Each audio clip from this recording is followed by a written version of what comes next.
शुभकामना नववर्षको शुभकामना।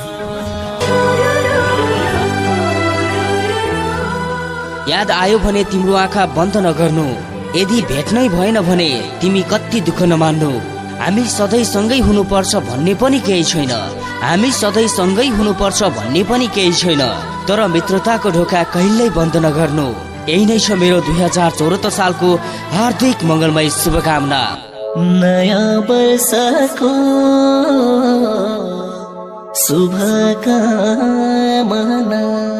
नयाँ वर्ष 2074 सालको उपलक्ष्यमा स्वदेश तथा विदेशमा बस्नुहुने आम नेपाली दाजुभाइ तथा दिदीबहिनीहरूमा हार्दिक मङ्गलमय शुभकामना व्यक्त गर्न चाहन्छौँ। सोचे जस्तै भने जस्तै रहोस् तिम्रो नयाँ वर्ष।